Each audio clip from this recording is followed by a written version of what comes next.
for the pattern, and I will try to explain you a little bit more in detail how we start to work with biomarker data and how we try to make it more, how we try to make this data working more together and integrating this with other data sources. The goal of this is, like Marit explains, is that it would be easier then to search for this type of data and to make decisions based on all this evidence or data that you find. So first of all, before we start with trying to model and trying to harmonize this data, we need to start with a definition of what is a biomarker. And that's what I found here on Wikipedia, but also what you can find in the FDA resources. So a biomarker is a measurable indicator of some biological state or condition. And the context of this measurement or this indicator is very important. So you see it's normally related to normal biological processes or pathogenic processes, or it could be related to pharmacological responses to a therapeutic intervention.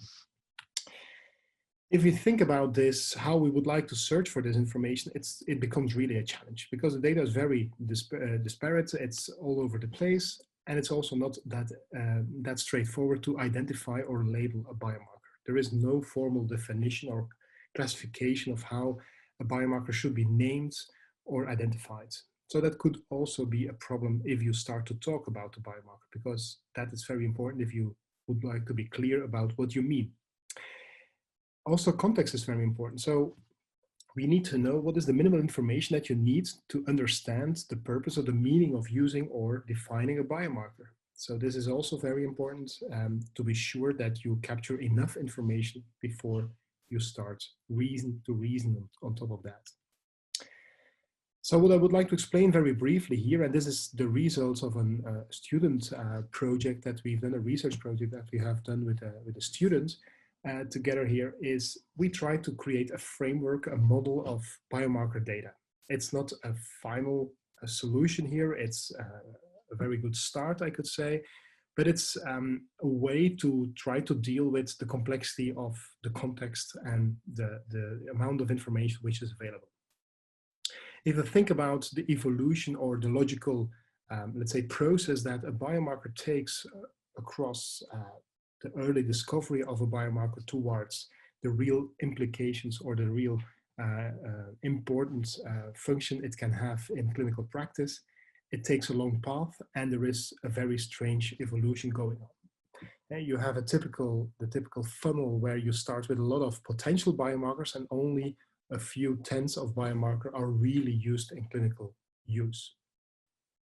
On the left side here, you'll see what you can find in very early research. It's spread across different articles. It's very easy to call something or to name something a biomarker. It's not really restricted. People can easily find if they see an upregulation or downregulation of a certain gene in a certain context, they can call it a biomarker. It could be a biomarker. But what you see is that there is sometimes minimal evidence which really supports the idea. Is this really something which can be used as an indicator to distinguish between two states, to distinguish, to make a solid statement about a certain condition or disease. The advantage is, although the information is very spread, that raw data is in a lot of the cases available. So you can use that if you would like to use that. The only problem is that the raw data is not so nicely formatted in a certain way. There is also a lot of redundant information, so there is a need to find the needle in the haystack. What is relevant, what is not relevant? How to bring data together, how to aggregate information to a certain extent that it still is possible to work with the data. So there is a lot of explicit information, but often it's incomplete. If you think about all the biomarkers which are currently approved or which are used in clinical use, it's a long path towards this approval. So it means that the biomarker and the information around that specific biomarker is spread in time, but also in resources. The regulators play a central role here. It starts with publications maybe and other types of communication. But at a certain moment, if you think about approved biomarkers, the regulators play an important role here.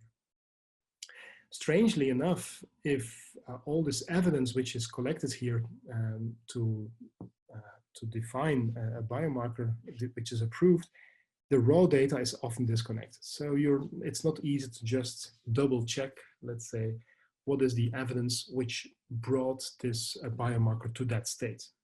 So there are only a few biomarkers. It's manageable, although the information is not really centrally organized in a repository. Or if there are repositories, they are focusing on a certain topic, or they have a certain focus.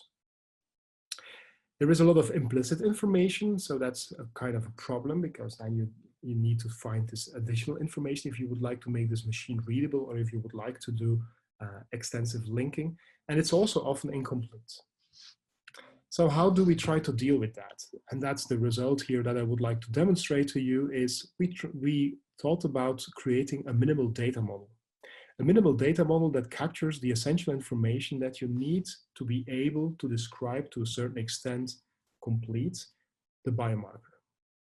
We didn't just came up with all these things. We based ourselves on literature, on certain sources. And one of the most important sources was the BEST resource, the Biomarkers, Endpoints, and Other Tools resource, which is supported by the FDA and the NIH. They made up certain guidelines and a glossary to define what is a biomarker, how, if you would like to approve or bring a biomarker to a higher level of evidence, what is the need? And we try to create a semantic model out of that and try to apply that. So what is the content of a minimal data model? We try to uniquely identify and correctly identify a biomarker. We try to define if it's a single or a composite or a complex biomarker. So if it's a single protein, for example, that you measure, is it a combination or not? Also the different types of biomarker, and we focused in this demonstrator on molecular biomarkers, but you also have histologic biomarkers, radiographic biomarkers, even digital and physiologic biomarkers. There is always a context of a disease or a condition where you would like to use this biomarker for. What is the effect? In which context would you like to measure the biomarker? And then you have different types of usage. Is it for diagnostic purposes, prognostic purposes, etc. And also very important, if you would like to know how to use a biomarker, what is the source or the location where you would like to measure the biomarker? Is it in blood, urine? Is it somewhere on the body, etc.? Also the assay, the tool or the test that you need, and you see I'm focusing here on molecular biomarkers. Is it a PCR test? Is it a smartwatch? Is it an algorithm? Whatever you need to capture the information about the biomarker. And then what is the body of evidence? The list of publications, other sources, repositories, which are reporting about this biomarker.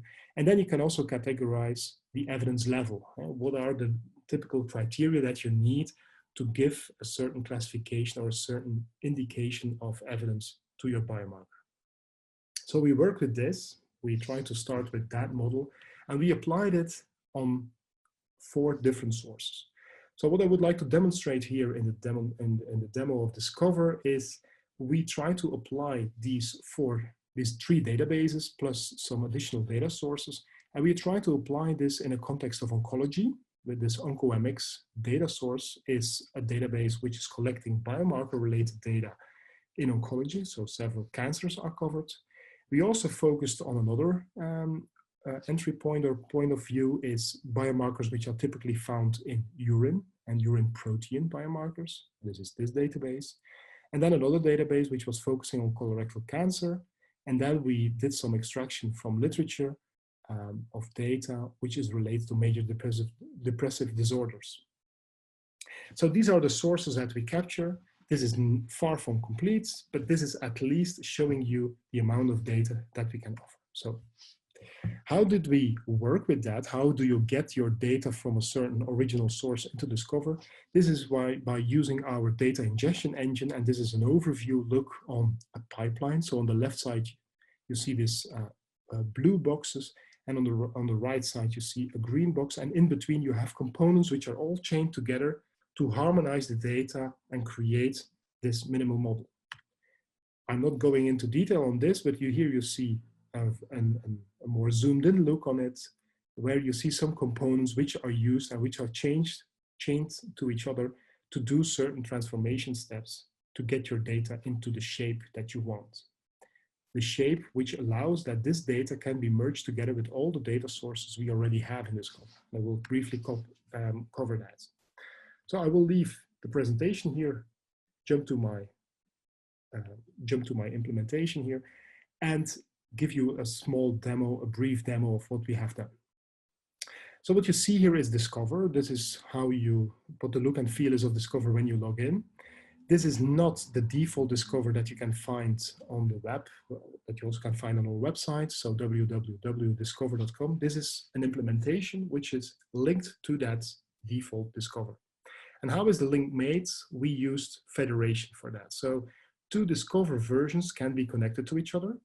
And what you see here is that we defined a number of data types, and these are the circles that you see, a number of data types which have like a small icon. This house symbol means that these are locally defined data types on this implementation. The other ones are just included and are coming from the public resource. Just to clarify this a little bit more, if I click on data here, you see the list of all the sources which are comprised in this system, but some of the sources are public. And if I sort on this location, some of the sources are in-house or local. So what does this mean? These are sources which are currently only residing on this local installation. The other sources are coming from the public system. And these are all integrated together. So we used ONTOFORCE. This is some additional data that we brought together that we used for the modeling and the mapping. But you see here the four sources defined: OncoMX, colorectal cancer, biomarker database, urine protein biomarker database, etc. If you click on a single source, what you see is that we defined a number of things here which are important: biomarkers, diseases which are connected, proteins, and publications. If we click on the other ones, you see other data types. All of this together creates one big graph, a knowledge graph. And so this is the look of the knowledge graph. If I put this in automatic mode, it stops to really move around. And what you see here is that we have, for example, if I take OncoMX as a resource, part of the graph is fed by this single source.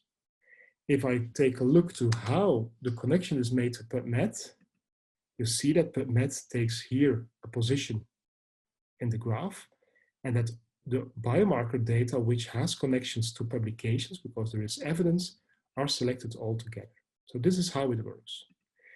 By bringing all these data sources together, we are able to construct a very big graph, but you will not lose your way into the graph, because we try to help you in steering you in the right direction by only showing you the related data which is important for your current search. And that is what I will show you in this demo. So we have a start screen here. You see here the data type biomarker. This is new in the system. This is not available on the public resource, but we have links to genes and proteins because we focused on molecular biomarkers, and these molecular biomarkers are mainly genes and proteins. So if I do a search, for example, colon cancer, I can initiate this as a search term, and I'm using double quotes just to bring the two terms together to really search for colon cancer. And I'm able here to see the results. The results highlights are differently highlighted. You see diseases, phenotypes, and patterns which are colored in green, which means that there is an exact match with a disease name. That's the reason why it's green, and two numbers. There are 4 diseases which have this term, colon cancer. There are also a number of phenotypes, and there seems to be a patent which has exactly this name. But I'm looking for related data to colon cancer and biomarkers. Colon cancer is just one synonym or one term for a concept. So I can say, okay, I would like to see colorectal carcinoma and all the other terms of colon cancer all grouped together. So I'm not searching now on a single term. I'm searching now on 22 terms which are meaning the same in the context which is important to me. So this is the functionality of doing a search expansion or a semantic search. These ontologies that we brought together can be also fed with your own internal ontologies if you would like to implement this. So Looking for colon cancer with all the synonyms gives me 254 different biomarkers. So I'm looking here in all the specific data sources, which are where the term colon cancer or related terms are mentioned. So it could also be somewhere in the context. It's maybe not directly linked to colon cancer. It could be that somewhere in the context or the descriptions of these biomarkers, my information or my hits, my search hits is defined. But I will show you that in a minute, how we can take a look into that. I'm scrolling down here and I see here different types of information. This is the dashboard where you see the links to other related data types. I see here the counts and I see here some facets which allow me to get a quick impression. What does it mean if I search for colon cancer and biomarkers in the context of the data source I'm using here? And I see that most of the biomarkers are prognostic biomarkers, some are diagnostic biomarkers, and some are related to prediction of response. I see here also the origin of the location of the measurement. So I can, for example, zoom in on blood biomarkers, and this is a filter that I can immediately apply. I see the effect here on the usage, what is still remaining. I also see what type of measurements are possible. And I can see here even the molecular types and see, okay, if I'm measuring blood, these are the types these are the molecular types which are available. So we are focusing here on molecular biomarkers, but we made a subclassification of the different biological types which are available here to measure. So you have, most of them are proteins and you have some RNA related biomarkers. So this application of filtering terms makes it very easy to quickly scan and filter and slice and dice in your data. What you see now is that we have 44 remaining biomarkers, and that we have a link to 500 publications. So these 44 biomarkers are related or are supported by evidence coming from these publications. So take a look here to the right, and we see here a list of all the 44 biomarkers with some information shown here. The label, this is typically the label which is used by the source itself. The type of biomarker, it's a molecular biomarker. What is the test? It's an ELISA test for which type of use, and what is the disease or the condition where you would like to look into. The moment I'm clicking here on a certain result, for example, this one, I see the details of that information. The details of that information here of this specific biomarker are that I know the name, the label, I get a description which is retrieved from the resource. I know it's a protein which is measured here by immunohistochemistry. You also see that it's for diagnostic purposes, and we can highlight the origin of the data. So we see here that this is data coming from the colorectal biomarker database, and that this is together with ONTOFORCE, but this is some data which is needed for creating links, that this is the main resource of information. It also explains me that there is a link to 2 publications. So if I would like to do a deeper dive into the specific biomarker, I can take a look to the publications. And what you get here is an overview of the publications. So only 2 publications where I can get deeper insights into the description of this biomarker. So what is interesting here, if I click on a single publication, you see that the information is coming from different sources now. So a publication, the data is mainly coming from PubMed, but you see that a lot of the links, and these are with a non-colored background, these sources, meaning that this is information with a colored background, information showing you properties. These are the resources, these are the sources which are providing links from this publication to other data types. And so we have from this publication a link to a single biomarker, the one we are just coming from, but also link to other types of information. So this is the information you can read. You can read the abstract if you want. And if you have access to the full text, there is always a link to the original data if you have access here. So we have 2 publications here. I can save this, I can classify this, I can export this information if I want, and I can filter more, but this is only 2 results. It becomes maybe more interesting if I'm searching in another direction. For example, was now searching directly for biomarkers, but let us start again searching from the beginning here and using the same term, colon cancer, maybe also expanding again on the concept terms and going now into publications. So we have more than 100,000 publications. And for example, you're interested in publications which are very specifically focusing on a certain time period. So you can select here and the publication date. But I could, for example, focus on specific journals. So let's say I take Nature as a resource, and I'm immediately filtering for Nature publications. So what you get here is the possibility to take a look to only a small subset of related data, and you see here the different related data sources. So we have here different data sources which are connected to this single set of publications, or I can say, okay, let me filter here on recent publications, and I will remove that filter to Nature. And I see, for example, that half of the publications are quite recent. So there's, again, a disconnection here with the publication date, but you see here a broader selection of publications all coming from, and I was filtering on Nature, so I can move this away. You see here all the publications of recent, more recent selection I just did before. And so if I take a look here to the related data types, you see additional data types which are appearing because I have a broader selection, and I have also 25 biomarkers. So I could go here to recent literature about biomarkers, and these biomarkers are listed here as related to different tests and assays. So for example, I can say, okay, show me all the ones which are detectable via Western blotting, and these are the biomarkers which are found related to colorectal carcinoma. So this is another strategy. You start in literature, you slice and dice your data, you take certain decisions, is it certain links, and you find a subset of biomarkers.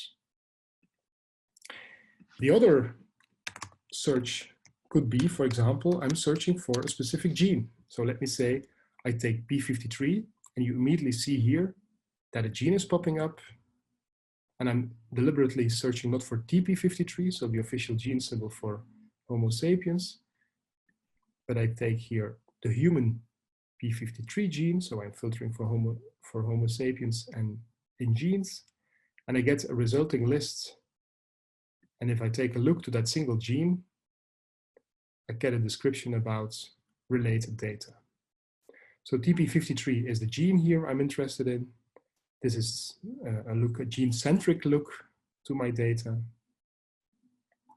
And what you get here is a lot of data coming together. So this is a big set of integrated data, all related to genes. But what is also interesting here is that I have a link to biomarkers. There are 5 biomarkers which are related to P53, the gene. So this is the deeper dive I can do here in the gene. Let me link out to the related biomarkers.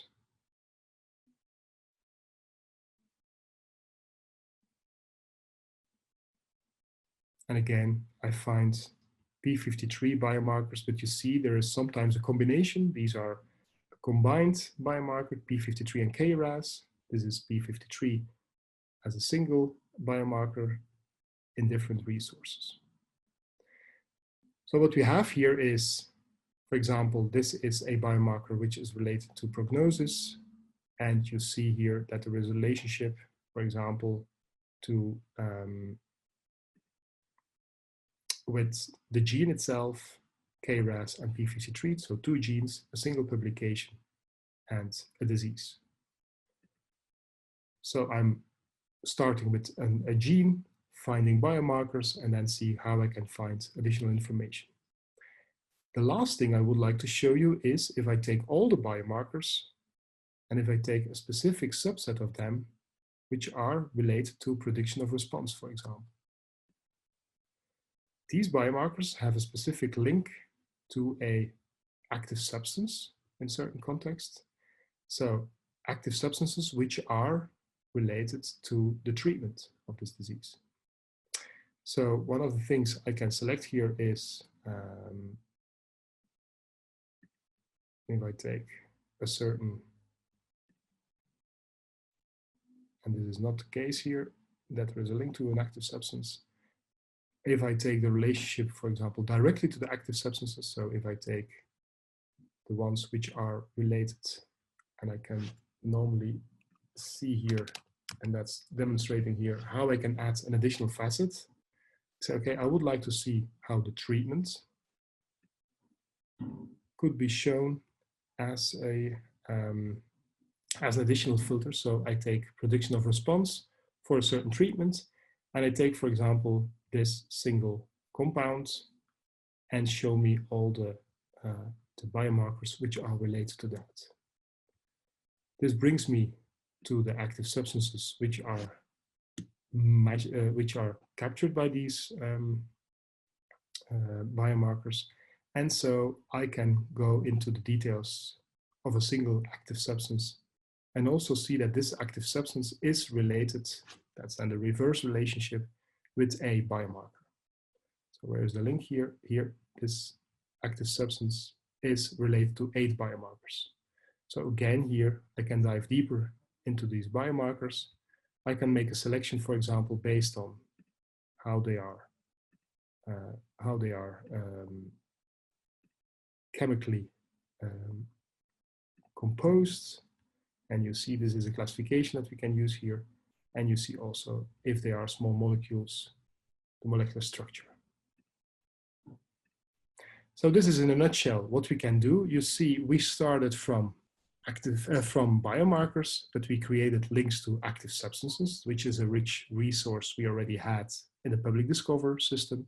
We also made a link to publications. We made a link to genes. We also, and I haven't shown you that, to proteins, but that's similar to genes. So there is a possibility if you start to organize your data in a way that you can uniquely identify it and take some standardization, that you can link it or embed it with existing data.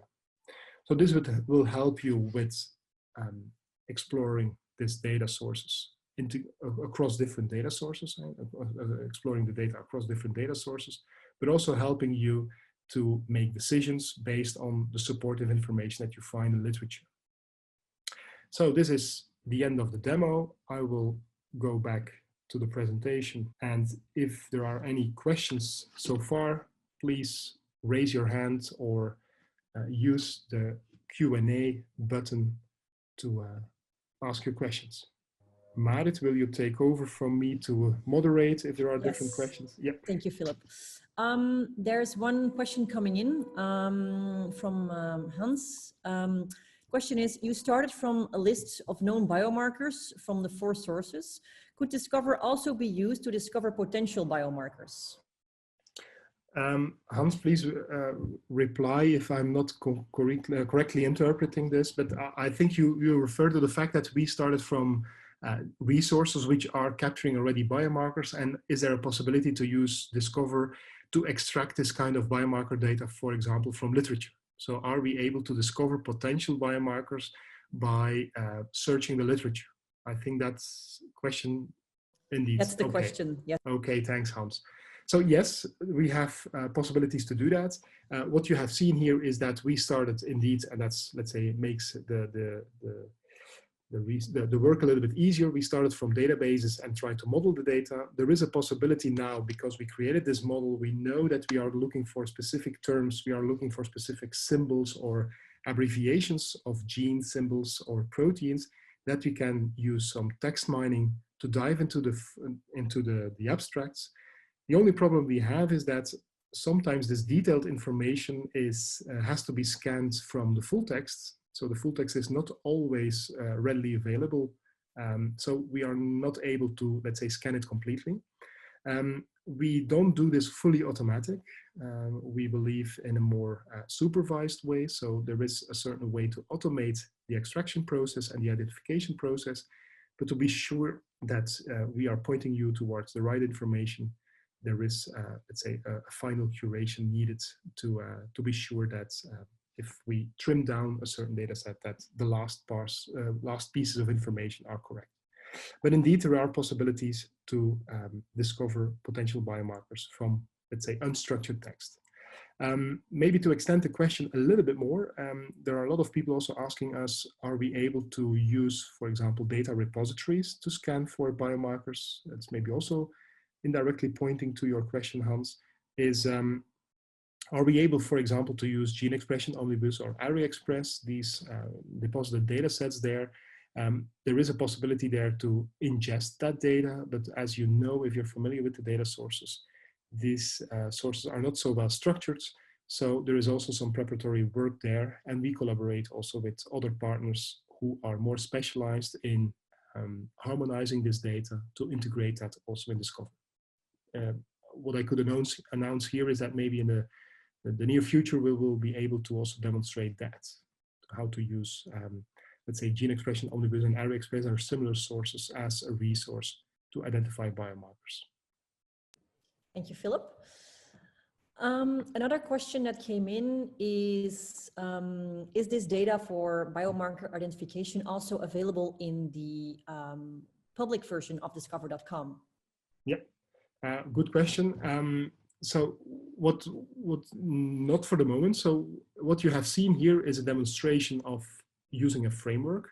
So a demonstration of how can you tap into the certain sources, try to extract and model the minimal information and bring it together. What you see here is that we consume the information which is readily available in the public DISQOVER. Yeah, the idea would be to maybe in the longer future to integrate that. But what we have done here is typically what we can do when a customer asks us, can you work on that specific use case? What are the sources and can we tap into that? Okay.